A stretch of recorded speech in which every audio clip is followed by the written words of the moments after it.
30 দিনের কষ্ট শেষ হবে মাত্র একদিনে। সারাদিন রোজা রাখার পরে বিকালে ইফতার বানানো একটা ঝামেলা।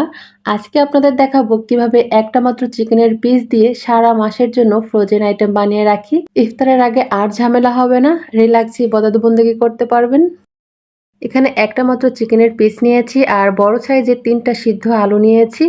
এগুলো আমি শুধু লবণ দিয়ে সিদ্ধ করে নিয়েছি। এখন চিকেনটাকে হাত দিয়ে ছোট ছোট করে ঝুরা করে নিব। তারপরে আলুগুলোকে ম্যাশ করে নিব। সবকিছু ম্যাশ করে নেওয়ার পরে এখানে আমি দিয়ে দিচ্ছি 4-5টা কাঁচামরিচ কুচি, 2টা পেঁয়াজ কুচি, 2 টেবিল চামচ ধনিয়া পাতা কুচি আর 1 কাপের মতো গাজর কুচি। দিয়ে দিচ্ছি 1 চা চামচ চিলি ফ্লেক্স, 1 চা চামচ মিক্স মশলা, 1/2 চা চামচ জিরার গুঁড়া, 1/2 চা চামচ ধনিয়ার গুঁড়া আর স্বাদ মতো লবণ। সবকিছু একসঙ্গে ভালো করে মেখে নিব। তবে আপনারা চাইলে কিন্তু আপনাদের পছন্দ মতো মশলাও ব্যবহার করতে পারবেন, আর অন্য কোনো সবজিও ব্যবহার করতে পারবেন। সবকিছু ভালো করে মেখে নিয়েছি। হাতে একটু তেল মেখে নিয়েছি, তারপরে কিছুটা মিশ্রণ নিব। এখানে ছোট একটা বয়মের ঢাকনা নিয়েছি, মিশ্রণটুকু ঢাকনার উপর সমান করে দিব। তারপরে মাঝখানে একটা ছিদ্র করে নিব, আর এই যে হয়ে গেল ডোনাটের শেপ। এরকম করে সবগুলো বানিয়ে নিব। এখানে বয়মের ঢাকনা ব্যবহার করেছি এই জন্য যে সবগুলো এক সাইজের হবে। সেম ভাবে সবগুলোকে বানিয়ে নিয়েছি।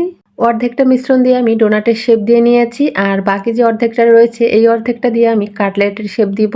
একটা ট্রের উপর সবটুকু মিশ্রণ ভালো করে সমান করে নিয়েছি। এখন লম্বা লম্বা করে কেটে নিলাম। ছোট ছোট করে চিকেন নাগেটসের মতো কেটে নিব।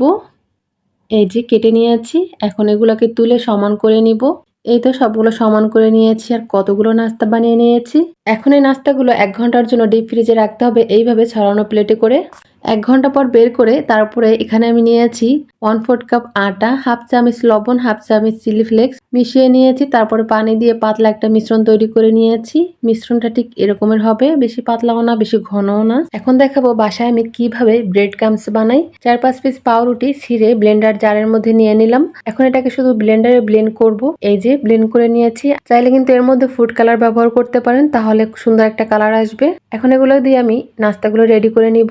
আটার মিশ্রণের মধ্যে একটা নাস্তা চুবিয়ে তারপরে পাউরুটির গুঁড়ার মধ্যে গড়ে নিলে কিন্তু নাস্তা রেডি। এই যে একটা একটা করে আমি নাস্তাগুলোকে রেডি করে নিয়েছি। এবার যে ডোনাটের শেপ দিয়ে রেখেছিলাম সেগুলোকেও সেম ভাবে আমি রেডি করে নিব। আটার মিশ্রণটা ভালো করে লাগিয়ে নিতে হবে, তা না হলে কিন্তু পাউরুটির গুঁড়োটা নাস্তার গায়ে লাগবে না। সবগুলো নাস্তা রেডি করে নিয়েছি। এখন এই নাস্তাগুলোকে আমি রমজান মাসের জন্য যেভাবে ফ্রোজেন করব, এয়ারটাইট বক্স নিয়েছি, তার মধ্যে একটা একটা করে সবগুলো রেখে দিয়েছি। আপনারা চাইলে এয়ারটাইট বক্স বা জিপার ব্যাগে রাখতে পারেন। 1 মাস পর্যন্ত ভালো থাকবে। আর সামনে রমজান মাস আসছে, চাইলে কিন্তু রমজানের আগে বানিয়ে রাখতে পারেন। ইফতারের আগে শুধু ভেজে নিলে হয়ে যাবে। ইফতারে নিয়ে আর কোনো ঝামেলা হবে না, রিল্যাক্সে ইবাদত বন্দেগি করতে পারবেন।